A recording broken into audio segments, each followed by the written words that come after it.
Assalamualaikum warahmatullahi wabarakatuh. Alhamdulillah rabbil alamin wassalatu wassalamu ala asyrafil anbiya'i wal mursalin sayyidina Muhammad wa ala alihi washabbihi ajma'in.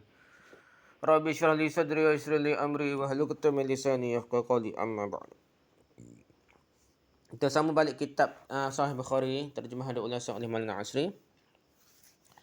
Kita masih bincang Kitabul Iman Kitabul Iman dalam bab yang ke-18. Kitabul Iman dalam bab yang ke-18.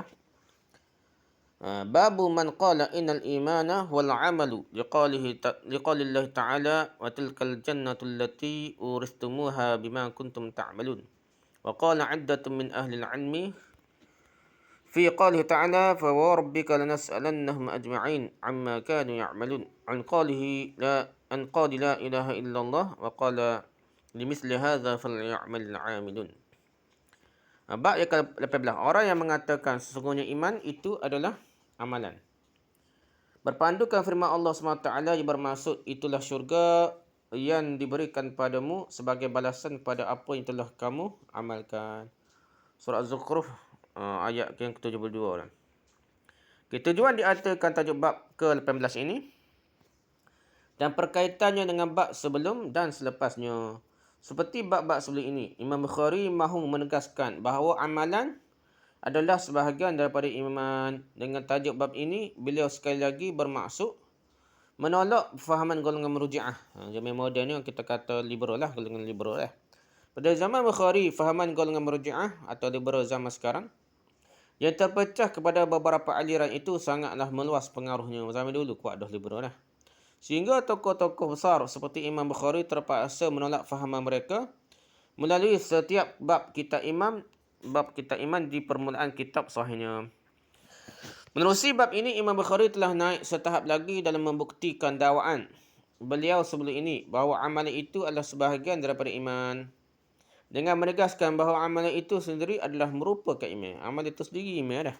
Dalam erti kata yang lain, iman dan amalan adalah dua perkara yang sama sahaja. Iman tidak bererti tanpa amalan dan begitu juga sebaliknya. Amalan tidak bererti tanpa iman. Imam Bukhari memulakan tajuk bab ini dengan perkataan orang yang mengatakan perkataan man dalam bahasa Arab hanya boleh terjemahkan dengan orang dalam bahasa Melayu yang hanya merujuk kepada manusia sahaja. Sedangkan dalam bahasa Arab, perkataan man itu lebih umum maknanya. Ia merangkumi semua makhluk yang berakal, malah ia juga ada digunakan untuk Allah SWT sendiri. Jadi orang yang mengatakan dalam tajuk bab Imam Bukhari mungkin merujuk kepada dirinya sendiri atau kepada Nabi SAW atau kepada Allah SWT. Imam Bukhari bermaksud menguatkan dakwaannya sebelum ini bahawa bukan beliau sahaja yang berpendapat sedemikian, malah Allah SWT sendiri juga menyatakan iman itu adalah amalan sebagaimana dalam firman-Nya berikut. Wa tilkal jannatul lati uristumuha bima kuntum ta'malun. Bermaksud dan itulah syurga yang diwariskan, yang diberikan kepadamu disebabkan apa yang telah kamu kerjakan dahulu. Surah Az-Zukhruf ayat 72. Perkataan ta'malun yang dalam ayat ini telah dipakai dengan makna tu'minun, dengan beriman. Jadi beriman lah. Dengan maksud ta'malun yang akan beramal tu dengan makna iman. Kalau amal tanpa iman, tak ada pedah lah. Uristumuha yang makna asal uristum ialah kamu diwariskan dan diberikan secara pesaka. Apa artinya Allah memusakakan syurga kepada manusia? Apakah syurga itu harta peninggalan Allah? Apakah Allah akan mati? Kalau tidak, dan tentunya tidak. Allah tak matilah. Kenapakah perkataan pesaka digunakan dalam ayat ini? Antara jawapan yang diberikan oleh para ulama berkenaan dengan penggunaan perkataan pesaka dalam ayat di atas ialah: pertama, pemberian dan pengurniaan syurga oleh Allah kepada seseorang manusia yang layak tak ubah seperti penerimaan pusaka olehnya. Tak ubah seperti orang yang berhak menerimanya akan menerima hak pemilikan 100%. Dan berkekalan tanpa bimbang ia akan bertukar tangan atau ditarik balik oleh pemberi yang sudah meninggal. Dan meninggal, nak tuai asal tak boleh tarik balik dah. Gitulah ceritanya. Seolah boleh terima hak tu 100%. Berbeza dengan pemilikan harta benda dengan cara lain seperti jual beli, sewa menyewa, hibah, pinjam dan lain-lain yang mungkin akan bertukar tangan atau berubah dengan adanya ikatan perjanjian tertentu atau pertukaran hak milik dan sebagainya. Ada sebab lagi lah sewa, hibah pinjam lah. Pusaka terima oleh seorang waris adalah hak milik penuhnya dan ia bebas untuk menguruskannya sebagaimana yang diingininya tanpa perlu bimbang akan sebarang sekatan daripada orang lain. Kerana orang lain langsung tidak berhak atau tidak boleh campur tangan dalam urusan harta barunya itu. Begitulah syurga tidak ada sebarang sekatan dan halangan dalam apa jua bentuk pun untuk penghuninya menikmati apa yang tersedia dalam syurga. Hakikat inilah yang digambarkan melalui firman Allah SWT berikut.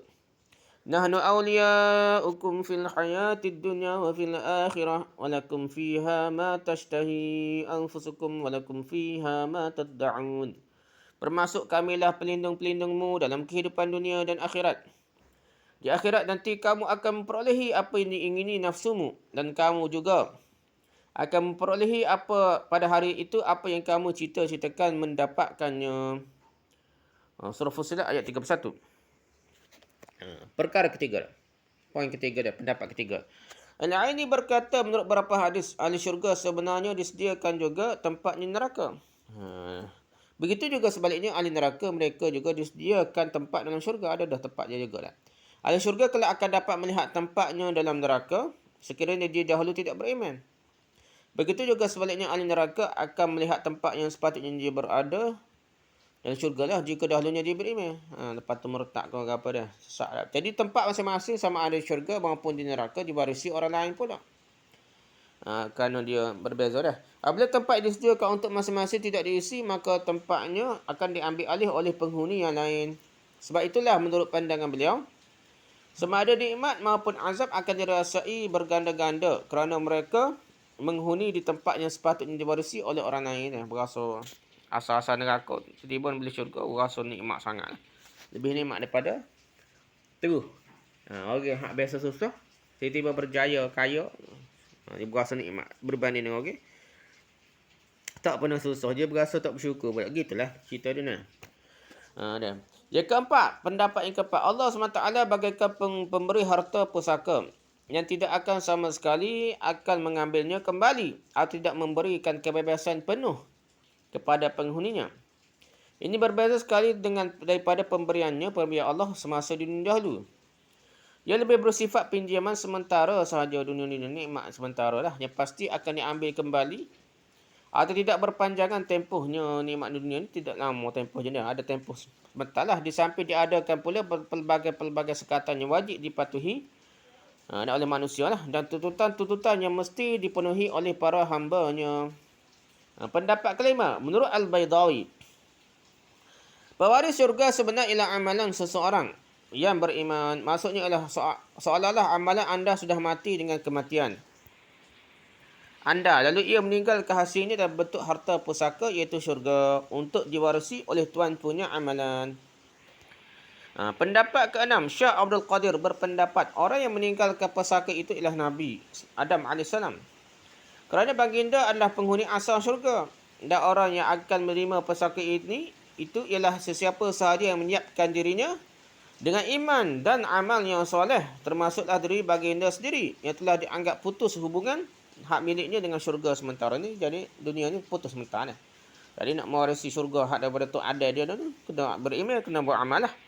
Satu kemusykilan timbul daripada ayat di atas, iaitu ayat tersebut menerangkan bahawa seseorang yang beriman boleh masuk syurga dengan sebab amalan yang dilakukannya. Sedangkan terdapat hadis-hadis yang menafikan perkara ini dan menjelaskan bahawa amalan seseorang itu biarlah banyak sebanyak mana sekalipun, termasuklah diri baginda SAW sendiri, tidak dapat memasukkannya ke dalam syurga. Kerana yang dapat memasukkan seseorang hamba itu ke dalam syurga hanyalah rahmat dan belas kasihan daripada Allah SWT jua. Dan ini telah dijelaskan oleh baginda Nabi SAW melalui sabdanya, "La yadkhulu ahadan 'amaluhu al-jannata." Qalu wala anta ya Rasulullah? Qala la wala ana illa an yataghammadani Allah bifadlin wa rahmatin. Bermaksud amalan seorang tidak akan sama sekali dapat memasukkannya ke dalam syurga. Para sahabat bertanya, engkau pun tidak wahai Rasulullah? Baginda menjawab, tidak, aku pun tidak, kecuali dengan limpah kurniaan dan rahmat Allah SWT. Hadis riwayat Bukhari, Muslim, Abu Daud, Ahmad, Tirmizi, Nasa'i, Ibn Majah, Ibn Hibban dan lain-lain. Kemungkinan ini telah dijawab oleh para ulama dengan mengambil kira makna huruf dalam ba dalam ayat tersebutlah. Pertama, sekiranya dipakai dengan makna ba sababiyah, maka terjemahannya akan jadi begini. Itulah syurga yang diberikan kepadamu disebabkan apa yang telah kamu amalkan. Ba tu, kalau ba sababiyah, disebabkanlah terjemahannya. Sekali pandai ia kelihatan bercanggah dengan hadis di atas. Kerana hukum sebab tidak boleh tidak mestilah berkait dengan musabab. Maka masuk syurga yang merupakan musabab tidak boleh tidak haruslah melalui amalan yang menjadi sebab kepadanya. Pendapat kedua. Jika ba itu digunakan dengan sebab dengan ba sebagai ba mula basah atau musahabah, maka terjemahannya itu akan jadi begini. Itulah syurga yang diberikan kepadamu di samping apa yang telah kamu amalkan. Tu ba mula basah di samping terjemahan saja, bukan dengan sebabnya. Dengan makna ini, amalan bukanlah merupakan penyebab utama. Bagaimanapun, ia memainkan peranan yang besar sebagai sesuatu yang menyertai limpah kurniaan dan rahmat Allah SWT. Amalan bukan langsung tidak mempunyai nilai dan peranan dalam memasukkan seorang ke dalam syurga. Itu mula basah. Sekiranya ba dalam ayat di atas dipakai sebagai ba iwad ataupun muqabalah. Ba iwad ataupun muqabalah. Maka terjemahannya adalah seperti berikut. Itulah syurga yang diberikan kepadamu sebagai balasan kepada apa yang telah kamu amalkan. Sebagai balasan. Ba dipanggil ba'iwat. Balasan iwat. Ba'iwat ataupun muqabalah. Balasan. Jadi, dia masuk sebagai balasan ba tu.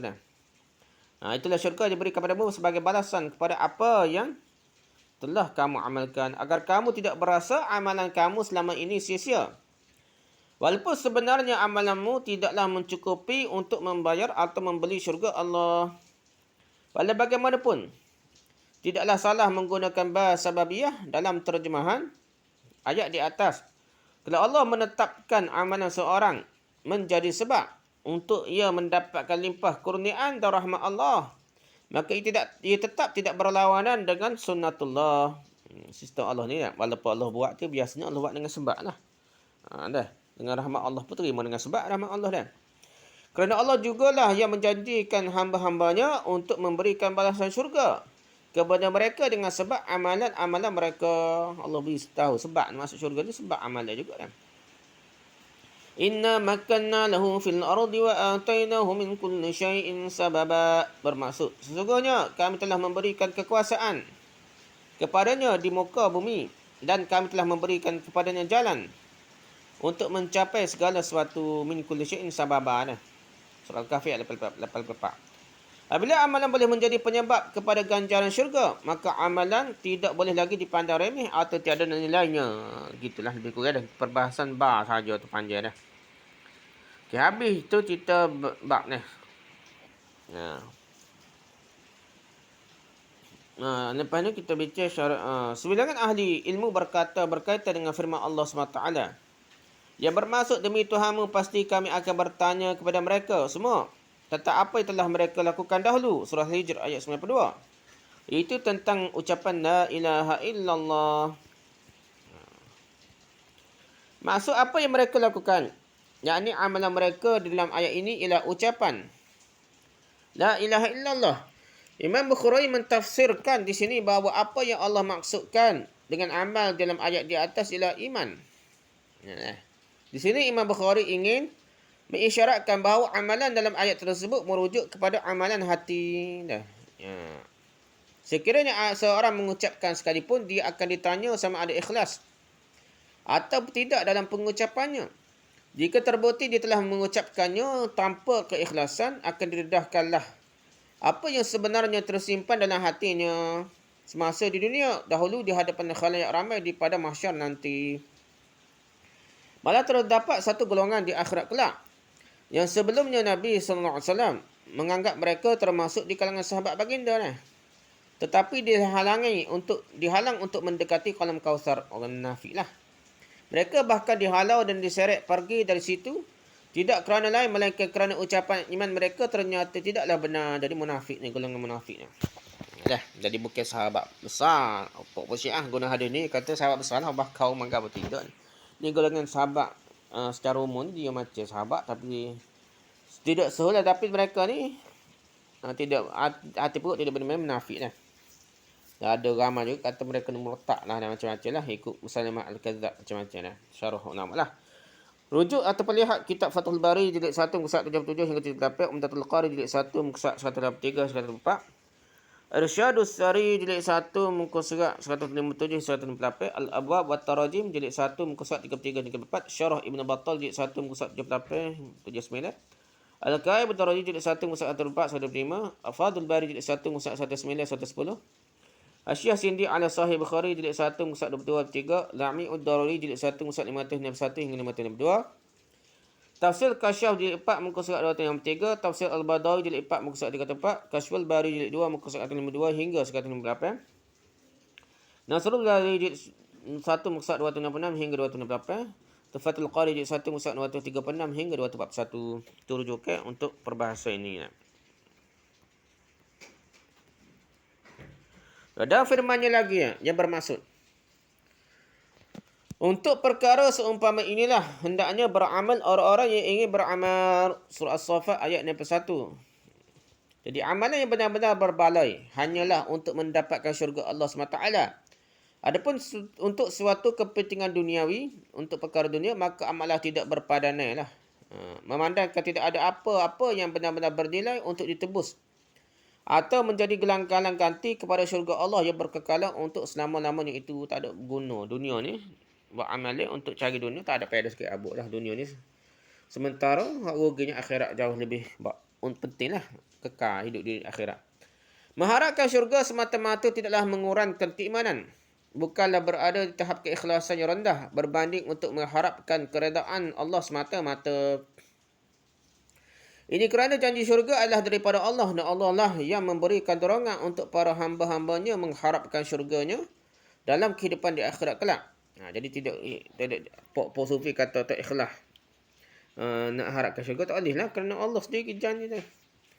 Kita nak syurga tu kan kita nakkan Allah SWT, tak boleh berkata bertentangan.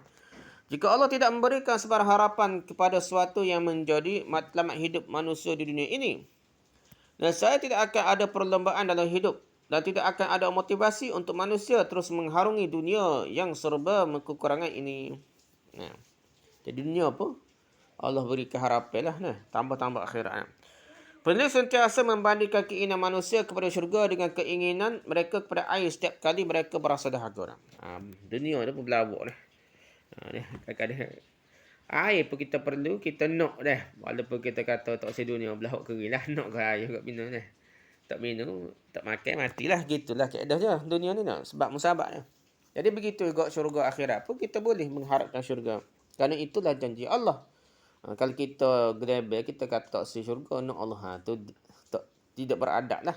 Sebab Allah sendiri menjanjikan syurga kepada orang yang beriman dan beramal. Penulis sentiasa membandingkan keinginan manusia pada syurga dengan keinginan mereka pada air setiap kali mereka berasa dahaga. Pernah seorang ahli falsafah mengutarakan satu persoalan, itu dari manakah manusia mengetahui tentang wujudnya air? Sudah tentu jawapannya adalah daripada rasa dahaga. Sekiranya ada yang menjawab bahawa itu sudah menjadi lumrah dan diketahui dengan sendirinya oleh semua orang, maka cubalah bayangkan seseorang yang belum pernah merasai dahaga tiba-tiba merasa dahaga dan sememangnya dia tidak pernah mengetahui tentang wujudnya suatu cecair bernama air. Bukankah rasa dahaga itu yang memberitahunya tentang air yang akan menjadi penawar dahaganya? Bukankah itu juga menjadi bukti tentang wujudnya syurga sebagai suatu tempat yang dapat menghilangkan segala kehausan, segala kehendak dan segala ketidakpuasan hati manusia di dunia ini? Maka bukti adanya syurga ialah perasaan tidak pernah merasa puas manusia kepada segala-galanya di dunia ini. Tanpa syurga, maka seolah-olah alam semesta ciptaan Allah ini hanyalah sebuah ciptaan tidak sempurna dan mengandungi segala kekurangan. Tanpa syurga juga bagaikan Allah mencipta dahaga tapi tidak menciptakan air. Dahaga kepada air, manusia sudah tahu cara mengatasinya. Tapi dahaga kepada syurga memerlukan iman untuk mendapatkannya.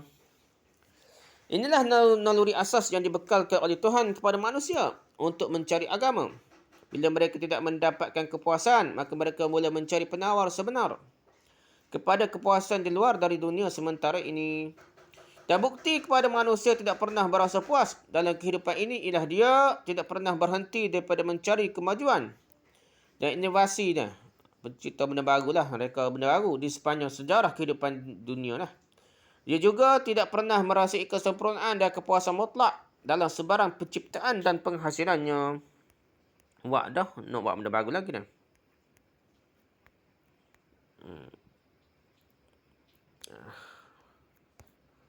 Pada sekat tu dulu. Lepas ni kita sambung hadis yang ke-26. Ni baru masuk hadis. Tadi kita baca tajuk bab lah. Baru kita baca tajuk bab. Wallahu a'lam. Subhanakallahumma hamdika. Subhanakallahumma hamdika. Asyhadu an la ilaha illa anta astaghfiruka wa atubu ilaik. Assalamualaikum warahmatullahi wabarakatuh.